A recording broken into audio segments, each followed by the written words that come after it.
Hello and welcome. This is the third part of the chapter Parties and the Party System. And in this part, I'm going to explain about the fall of the Congress system, or you can say that I'm going to give a gist of the chapter Challenges to and Restoration of the Congress System, which was your previous chapter in the previous syllabus. Okay. Now, why I'm doing so? Because as I said earlier also in the beginning of the introduction of the first part, then I don't know what is the content of the chapter since we haven't got it in detail anywhere.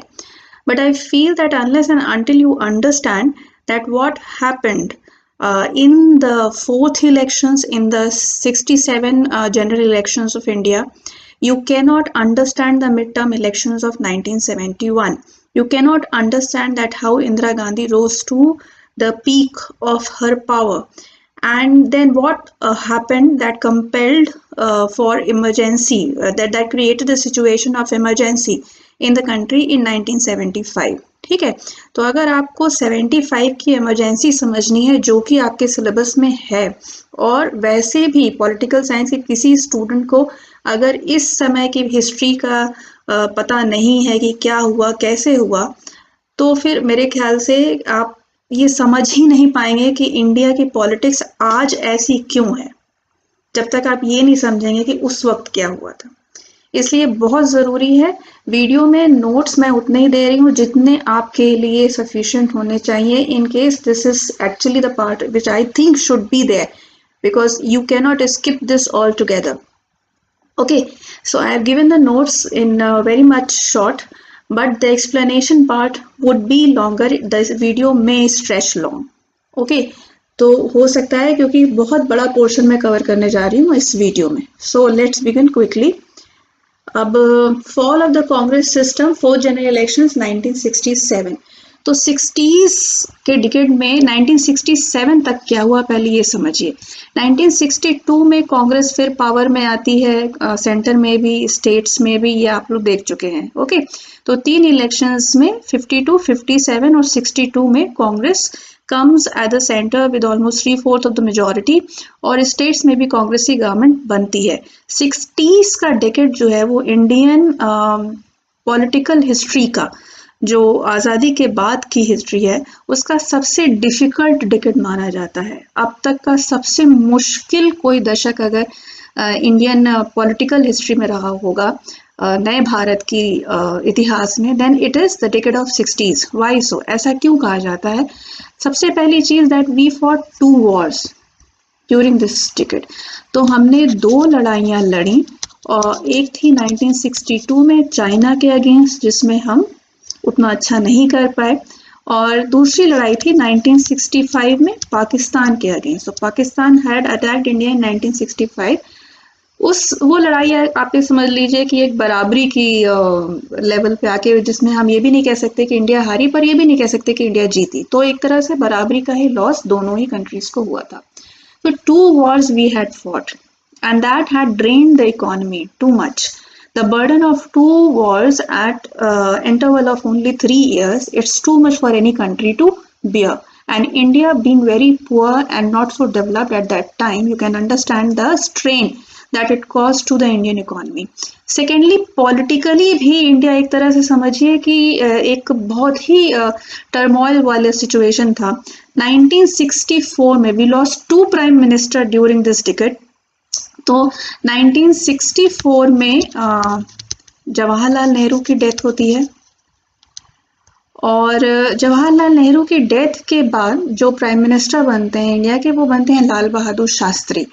Lal Bahadur Shastri is known for his honesty and integrity in Indian politics. He was a consensus choice of the Congress at that time. तो जब नेहरू की death होती है तो कांग्रेस ने एक मत से लाल बहादुर शास्त्री को प्राइम मिनिस्टर बनाने के लिए कहा, जबकि उस समय एक और बड़े लीडर थे, और इनका नाम आप गांठ बांध लीजिए, मोरारजी देसाई, क्योंकि अगले जो 10 साल की पॉलिटिक्स है उसमें ये नाम बहुत ज़्यादा आप सुनेंगे. तो मोरारजी देसाई उस समय भी नेहरू जी की डेथ के बाद ही प्राइम मिनिस्टर बनना चाहते थे, क्योंकि लोगों ने एक मत से शास्त्री जी का नाम रख दिया, इसलिए वो पीछे हट गए. ओके, शास्त्री जी आप सबको पता है कि उनकी डेथ हो जाती है। He died in 1966 when in Tashkent where he went to sign agreement with Pakistan. Okay, तो 65 की वॉर के बाद जो अग्रीमेंट हुआ था पाकिस्तान के साथ वो ताशकंद में साइन हुआ था, और वो साइन करने के लिए शास्त्री जी ताशकंद गए थे, जहाँ पे उनकी हार्ट अटैक से, कहा जाता है कि हार्ट अटैक से डेथ हुई है, हालांकि दिस इज वेरी डिस्प्यूटेड। तो उनकी वहाँ पे डेथ हो जाती है। तो 66 में after the death of Shastri ये हुआ कि मोरारजी देसाई फिर सामने आए कि वो प्राइम मिनिस्टर बनना चाहते थे, और बहुत से लोग इंदिरा गांधी के भी फेवर में थे। तो एक डिवीजन ऑफ वोट हुआ। डिवीजन ऑफ वोट मतलब वोटिंग हुई कांग्रेस वर्किंग कमेटी में। इसके अंदर ये कांग्रेस वर्किंग कमेटी में अंदर हो रहा है, कांग्रेस के अंदर ये वोटिंग हो रही है कि किसको लीडर बनाया जाए। ठीक है, तो उस समय इंदिरा गांधी, उसको वहां पे बहुत लोगों ने इंदिरा गांधी के लिए वोट दिया, और इंदिरा गांधी प्राइम मिनिस्टर बनती है after the death of Lal Bahadur Shastri. अब इंदिरा गांधी को जो प्राइम मिनिस्टर बनाया गया था, उसके पीछे जो ग्रुप था, जो बड़े बड़े कांग्रेस लीडर्स का ग्रुप था उस समय के, बहुत नामी गिरामी एंड अपने एरिया में जिनकी पकड़ थी, वो उन लीडर्स के ग्रुप को कहा जाता है सिंडिकेट्स। ओके, इसको भी जरा सा ध्यान रखिएगा, ये नाम सिंडिकेट्स। Okay, syndicates. तो सिंडिकेट्स के सपोर्ट से इंदिरा गांधी बनती हैं कांग्रेस की leader in 1966। Okay, prime minister बनती हैं इन 1966। Now why did syndicate support Indira Gandhi, not Morarji Desai? उसका भी रीजन था। उसका रीजन ये था क्योंकि इंदिरा गांधी उस समय बहुत नई थी पॉलिटिक्स में। She was very new in politics. She had not been very she had no experience earlier. She had held only 2 political posts. One was for 1 year she was a president of Congress 59 से 60 के बीच में, and then she had been the minister for information and broadcasting, which is not so important such a ministry कि बहुत powerful ministry उन्होंने hold की हो। तो she was minister for information and broadcasting in Shastri's cabinet.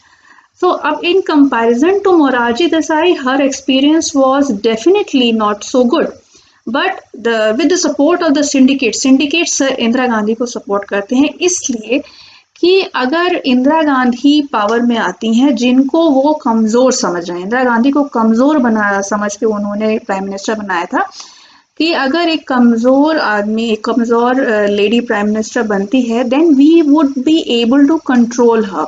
And then we would be in our influence will increase in politics. तो ये सोचकर syndicates ने इंदिरा गांधी को प्राइम मिनिस्टर के लिए चूज किया था। लेकिन प्राइम मिनिस्टर बनने के बाद ही she was surrounded from all sides with so many problems.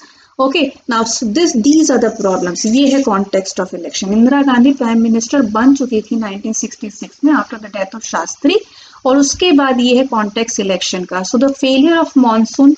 अब 60s के टाइम में ही 1965 से लेकर 1967 के बीच में there had been severe drought in many parts of the country and many people died because of this drought.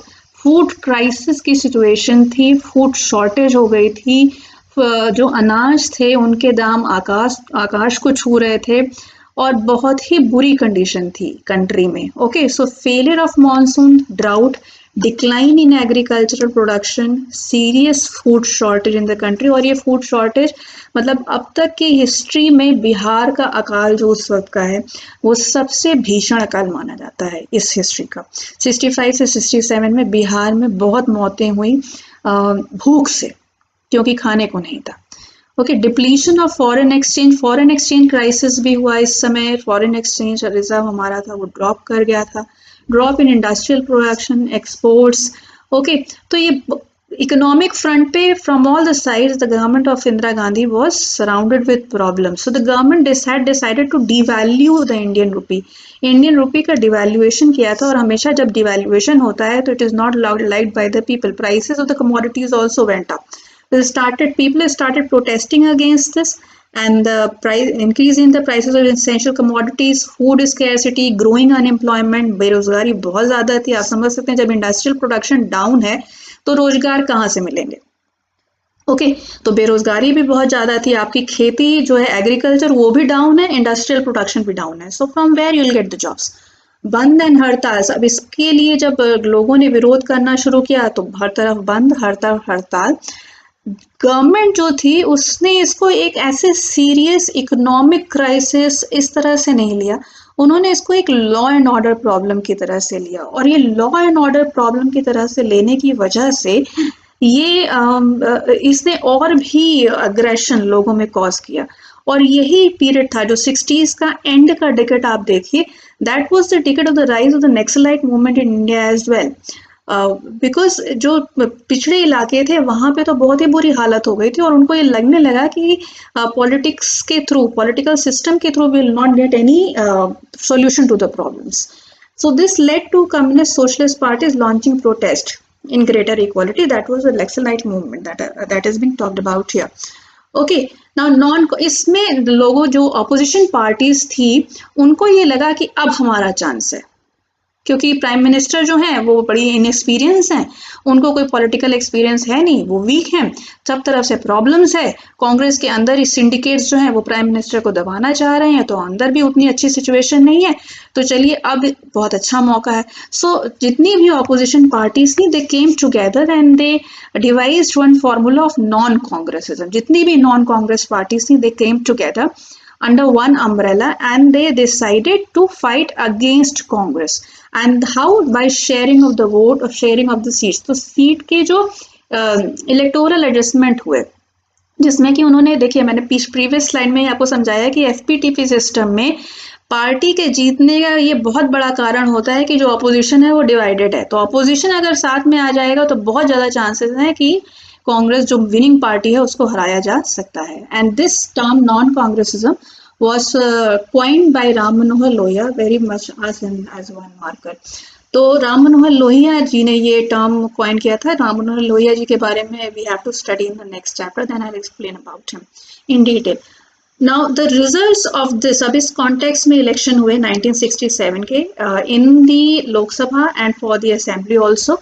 The results of the elections were like political earthquake. Why it is called political earthquake? Because never before this Congress had performed so badly. So Congress though managed to win a majority, but this majority, this win was with the lowest tally of seat share since 1952. तो majority तो मिल गई थी, मगर पहले के मुकाबले अगर आप इसको कंपेयर करिए तो this majority was the lowest till now. Half of the ministers of Indira Gandhi cabinet including Kamraj, अब ये जो नाम आप देख रहे हैं ये सारे सिंडिकेट्स के नाम है, ये सिंडिकेट्स का ग्रुप था। कामराज इन तमिलनाडु, एस के पाटिल इन महाराष्ट्र, अतुल्य घोष इन वेस्ट बंगाल, के बी सहाय इन बिहार। इसके अलावा आप दो नाम और समझ लीजिए, Morarji Desai from Gujarat and Nijalingappa from Karnataka, ये दो नाम जरूर याद रखिएगा, फ्रॉम कर्नाटका। तो ये सिंडिकेट्स का ग्रुप था। In the states also Congress lost majority in 7 states and in 2 other states could not form the ministry because of defection. Okay, तो ये 9 states जहाँ Congress lost was could not form the ministry was Punjab, Haryana, UP, MP, Bihar, West Bengal, Odisha, Madhya Pradesh and Kerala. Okay, you can see it in this map. See all the red states colored with red, non-Congress ministries came, and there was a saying very popular at that time. उस समय एक कहावत कही जाने लगी कि अगर आप दिल्ली से हावड़ा जाते हैं, हावड़ा मेल से वेस्ट बंगाल जाते हैं, तो आप किसी भी कांग्रेस रूल स्टेट से नहीं जाएंगे। ठीक है, ऐसा पहले कभी नहीं हुआ था। In Madras regional party DMK Dravida Kazhagam came on its own in majority which was a very big thing, and in many states the Samyukta Vidhayak Dal governments were form. What were Samyukta Vidhayak Dal governments? Coalition government for the first time came in the states after this election. तो जो states में जो opposition parties थी वो unite हो गई, keeping aside there ideologies, और जब वो यूनाइट हो गई तो उनकी टैली जो थी वो कांग्रेस से बेहतर हो गई और उन्होंने गवर्नमेंट फॉर्म की। सो बिहार में सोशलिस्ट पार्टी, एसएसपी, पीएसपी, जैसे Samyukta Socialist Party and Praja Socialist Party along with CPI and Jana Sangh, देखिए सब एक साथ आ रहे हैं। सीपीआई, जनसंघ बिल्कुल आइडियोलॉजिकली लेफ्ट राइट वाली पार्टीज हैं, ठीक है। यही पंजाब में भी हुआ। पंजाब में दो अकाली दल के faction, Sant group, master group, CPI, CPM, Republican Party, Jana Sangh, सब एक साथ आ गए टू फॉर्म द गवर्नमेंट। तो coalition government for the first time in states were form after this election which is known as a Samyukta Vidhayak दल गवर्नमेंट। तो Indira Gandhi election जीत गई, prime minister बन गई, बट जो उनका बहुमत था लोकसभा में वो उतना अच्छा नहीं था जितना पहले हुआ करता था। अब सिंडिकेट्स जो हैं वो जीते नहीं हैं, पर वो इंदिरा गांधी को कंट्रोल करना चाहते हैं, और ये बनता है एक बहुत बड़ी वजह of tussle within Congress, and that led to the division of Congress in 1969, the split in the Congress। और कहते हैं कि ये स्प्लिट तो इंदिरा गांधी ने ही कराई थी, क्योंकि वो सिंडिकेट्स के इन्फ्लुएंस से फ्री होना चाहती थी। वो बहुत से ऐसे काम, देखिए 67 के इलेक्शन के बाद इंदिरा गांधी को ये बात समझ में आ गई थी कि लोगों को साथ में लेके चलना बहुत जरूरी है, and if we have to take people with us, then you have to launch pro poor policies। Okay, तो बहुत से प्रो पुअर पॉलिसीज और सोशलिस्ट टर्न वो अपनी पॉलिसीज को देना चाहती थी, जिसमें कि सिंडिकेट्स आड़े आ रहे थे, वो ये काम करने नहीं दे रहे थे इंदिरा गांधी को। तो इंदिरा गांधी ने इनसे फ्री होने के लिए 69 में स्प्लिट कराई पार्टी में। ये भी एक बहुत ही इंटरेस्टिंग किस्सा है किस तरह से ये स्प्लिट हुआ था। इसमें जो 69 का प्रेसिडेंशियल इलेक्शन था, तो official candidate of Congress was Neelam Sanjiva Reddy, लेकिन इंदिरा गांधी ने जिस कैंडिडेट को सपोर्ट किया पीछे से, वो थे उस समय के वाइस प्रेसिडेंट वीवी गिरी। ओके, और वीवी गिरी इंदिरा गांधी के सपोर्ट से बनते हैं प्रेसिडेंट। तो कांग्रेस के प्राइम मिनिस्टर हैं, लेकिन वो कांग्रेस के ऑफिशियल कैंडिडेट के अगेंस्ट ही जो कैंडिडेट है उसको पीछे से पुश कर रही हैं, और अपने पार्टी मेंबर्स को कह रही हैं कि you vote as per your conscious, don't follow the party whip, vote as per your conscious, कि आप किसको समझते हैं कि वो प्रेसिडेंट बनना चाहिए। और इसमें वीवी गिरी इलेक्शन जीत जाते हैं। जैसे ही वीवी गिरी इलेक्शन जीतते हैं, जो कांग्रेस के उस समय पार्टी प्रेसिडेंट थे निजलिंगप्पा, जो सिंडिकेट थे, वो इंदिरा गांधी को पार्टी से निकाल देते हैं। तो इंदिरा गांधी अपने ग्रुप के साथ कांग्रेस से अलग हो जाती हैं, और कांग्रेस में स्प्लिट हो जाता है। जो दो पार्टीज बन जाती हैं कांग्रेस में स्प्लिट होके, Congress O, Congress organisation, and Congress R, Congress requisitionist. तो कांग्रेस आर जो थी वो इंदिरा गांधी वाली थी, और जो ऑर्गेनाइजेशन था वो सिंडिकेट्स की पार्टी थी। ओके, अब ये 69 में स्प्लिट हो गया। अब जब स्प्लिट हो गया रूलिंग पार्टी में ही, देन द कांग्रेस के माइनॉरिटी में आ गई गवर्नमेंट। माइनॉरिटी में गवर्नमेंट जब आई तो उसको सीपीआई और डीएमके ने सपोर्ट कर दिया। सीपीआई ने इसलिए सपोर्ट किया because Indira Gandhi had caused the split in the party on socialist agenda, on pro poor agenda। उनका ये कहना था कि ये सिंडिकेट जो है मैं वो नहीं करने दे रहे हैं जो कि हम गरीबों के लिए करना चाहते हैं। इसमें प्रिवी पर्सेस का अबॉलिशन और बैंक का नेशनलाइजेशन, ये दो इश्यूज थे जिनमें टकराव बहुत ज्यादा हो गई थी। तो सीपीआई ने सपोर्ट कर दिया और उससे गवर्नमेंट बच गई। तो गवर्नमेंट बच तो गई, but the government, Indira Gandhi did not have that much of majority in the parliament which she needed to bring about the things which she wanted to do. Okay, so that is why 71 में she took a very bold step and she recommended the dissolution of Lok Sabha। उन्होंने president को जाके कहा कि लोकसभा को भंग कर दीजिए और फ्रेश इलेक्शंस कराइए, चुनाव कराइए। ओके, तो लोकसभा भंग होती है और फिर होता है ये मिड टर्म इलेक्शंस 1971 का। ठीक है, इस इलेक्शन में अब आपने पहले ही देख लिया कि इंदिरा गांधी पूरा बैकग्राउंड बना चुकी हैं। वो गरीबों से, देश की जनता से ये कह रही हैं कि we want to do a lot of things for you. हम प्रिवी पर्सेस अबॉलिश करना चाहते हैं, राजाओं को जो सुविधाएं और जो पेंशन मिल रही है हम उसको खत्म करना चाहते हैं। We want to nationalise the banks, जिससे आपको फायदा होगा। हम पीडीएस सिस्टम लाना चाहते हैं, पब्लिक डिस्ट्रीब्यूशन सिस्टम लाना चाहते हैं, और भी कई तरीके की पॉलिसीज थी। ये सब हम करना चाहते हैं। तो 71 इलेक्शन में जो इंदिरा गांधी की कांग्रेस थी, उसने जो स्लोगन दिया था वो दिया था गरीबी हटाओ। ओके, गरीबी हटाओ। तो Indira Gandhi went into the election with the slogan of गरीबी हटाओ। फाइन। अब इसके अगेंस्ट जो ऑपोजिशन पार्टीज थी उनके पास कोई ऐसा कंस्ट्रक्टिव एजेंडा नहीं था, और कांग्रेस ने इसमें ये भी कहा कि हमारा तो एजेंडा है कि हम गरीबी हटाने चाहते हैं, और अपोजिशन कह रहा है कि इंदिरा को हटाओ। तो आप चूज करिए कि आपको किसको हटाना है। तो गरीबी हटाओ के स्लोगन पे इंदिरा गांधी जाती हैं इलेक्शन में, and she swept the elections. जैसा कि इस कार्टून में आप दे रहे हैं, ये कार्टून जो है वो प्रेसिडेंशियल इलेक्शन पर है 1969 के, जब इंदिरा गांधी ने स्प्लिट करवाई थी। इसमें ये है वीवी गिरी जो प्रेसिडेंट इलेक्शन जीत चुके हैं with the support of Indira Gandhi, और ये है निजालिंगप्पा जो कि कांग्रेस को हारा हुआ देख रहे हैं। ओके, या ये जो कार्टून है ये है आपका मिड टर्म रेस। देखिए मिड टर्म रेस 1971 इलेक्शन पे ये कार्टून था। तो ऑपोजिशन को लग रहा था कि we will be scoring good in this election, will get win more seats in the parliament, but the combined tally of Congress and CPI was 375, highest till now. Indira Gandhi swept through the election, और इस election के बाद ही हुए थे 72 में state assembly के election, जब ये 1971 बांग्लादेश वॉर के बाद। Now, in the 1971 Bangladesh war, India won, and it was the biggest moment of pride for India. When Pakistan was divided, Bangladesh was created. So, after this election, the popularity of Indira Gandhi was at its peak. Indira Gandhi was at the peak of her power after the Bangladesh war. In 1972 assembly polls, Congress won in all states. So again जो 67 में जो situation Congress की हुई थी, जो fall हो गया था कांग्रेस सिस्टम का, वो आप ये कह सकते हैं फिर से रिस्टोर हो गया। So 71 led to the restoration of the Congress system.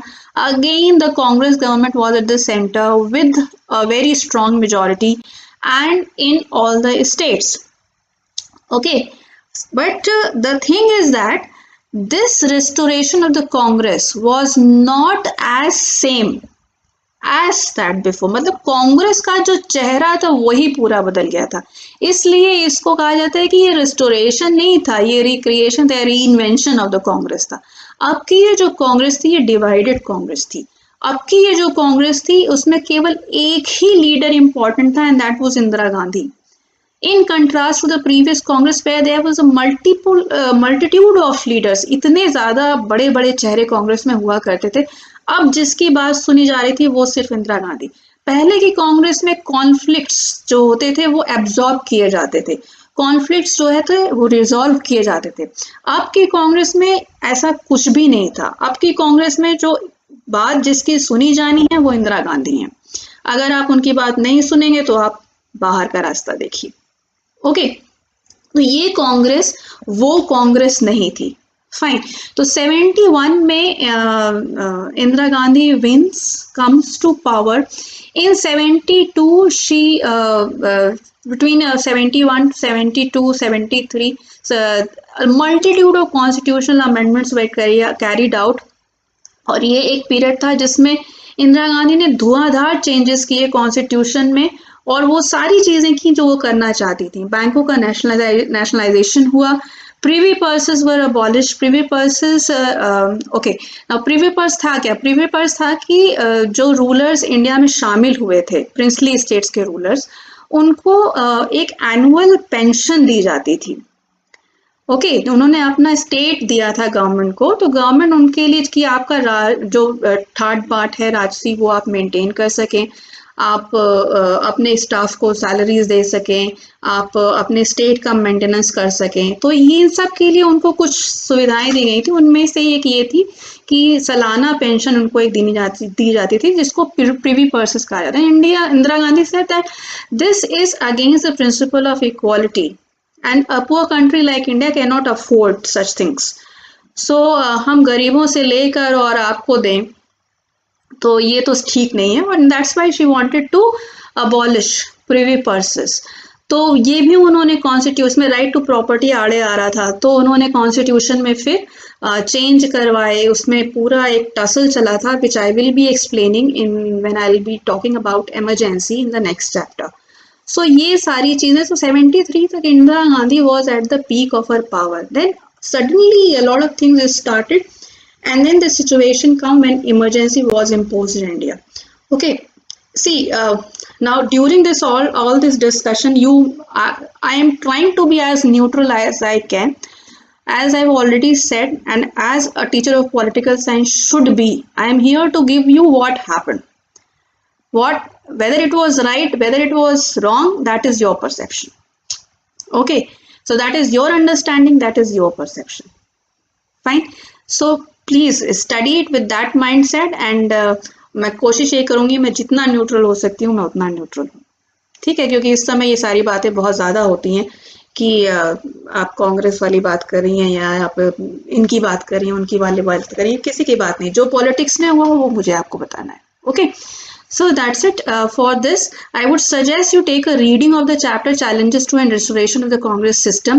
Whatever is deleted from the chapter, whatever is included in the chapter, that is another thing. But if you want to understand politics and Indian politics as a whole, then you should read this chapter at least once.